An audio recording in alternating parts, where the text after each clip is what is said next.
ঢাকার রাজনীতিতে এখন একটি নাম সবচেয়ে বেশি ঘুরে বেড়াচ্ছে। কোনো দল নয়, কোনো নেতা নয়, নামটি হলো ওয়াশিংটন। হঠাৎ করে প্রশ্ন উঠছে, বাংলাদেশের নির্বাচন কি আর শুধু ঢাকায় বসে নির্ধারিত হবে, নাকি হাজার হাজার মাইল দূরের কোনো কূটনৈতিক টেবিলেও এর হিসাব লেখা হচ্ছে? ভিসা নীতি, মানবাধিকার, গণতন্ত্র, এই তিনটি শব্দ কি শুধুই কূটনৈতিক ভাষা, নাকি এগুলো আসলে এক একটি চাপের অস্ত্র? যুক্তরাষ্ট্র কি সত্যিই বাংলাদেশের নির্বাচন নিয়ন্ত্রণ করতে চাইছে, নাকি এটা কেবল একটি সতর্কবার্তা যার আসল অর্থ এখনও পুরোপুরি প্রকাশ্যে আসেনি? চলুন সেই রহস্যের পর্দা একটু একটু করে সরাই। বাংলাদেশের সামনে একটি গুরুত্বপূর্ণ জাতীয় নির্বাচন। ঠিক এই সময়েই যুক্তরাষ্ট্র ঘোষণা দেয় তাদের আলোচিত ভিসা নীতি। ঘোষণায় স্পষ্ট বলা হয়, যারা অবাধ, সুষ্ঠু ও গ্রহণযোগ্য নির্বাচনের পথে বাধা সৃষ্টি করবে তাদের পাশাপাশি তাদের পরিবারের সদস্যদের বিরুদ্ধেও ভিসা সংক্রান্ত ব্যবস্থা নেওয়া হবে। এই ঘোষণার পর থেকেই ঢাকার রাজনীতিতে নড়চড় শুরু হয়।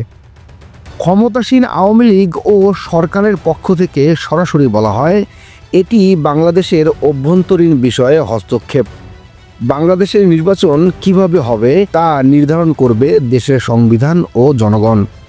প্রধানমন্ত্রীর ঘনিষ্ঠ মহল, পররাষ্ট্র মন্ত্রণালয় ও সরকারের প্রভাবশালী নেতারা এক সুরে বলছেন, বাংলাদেশ কারো চাপের কাছে মাথা নত করবে না। তাদের যুক্তি পরিষ্কার, বাংলাদেশ একটি সার্বভৌম রাষ্ট্র এবং নির্বাচন পরিচালনার সক্ষমতা বাংলাদেশের নিজেরই আছে। কিন্তু বিএনপি ও সরকার বিরোধী রাজনৈতিক দলগুলো বিষয়টিকে দেখছে সম্পূর্ণ ভিন্নভাবে। বিএনপি মহলের দাবি, এই ভিসা নীতি আসলে সরকারের উপর আন্তর্জাতিক চাপ তৈরির কৌশল, যে চাপ ভবিষ্যতে ক্ষমতার ভারসাম্য বদলে দিতে পারে।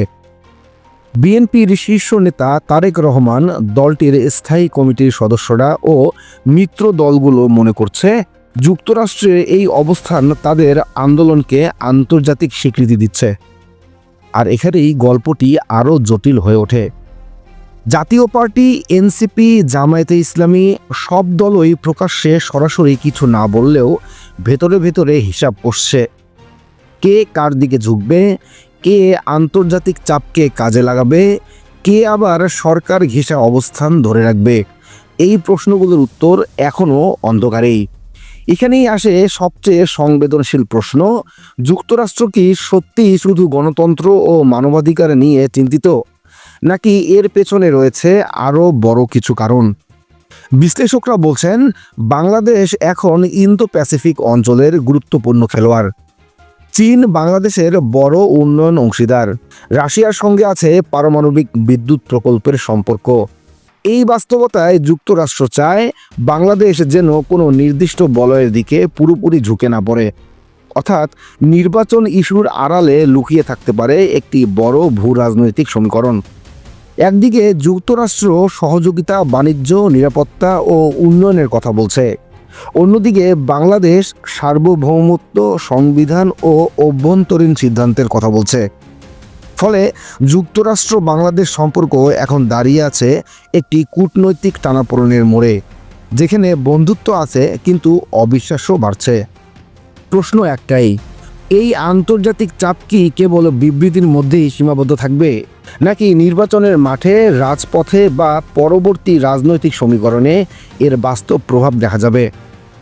বাংলাদেশ কি পারবে নিজের পথ নিজেই ঠিক করতে, নাকি আন্তর্জাতিক রাজনীতির দাবার বোর্ডে আরেকটি গুটি হয়ে যাবে?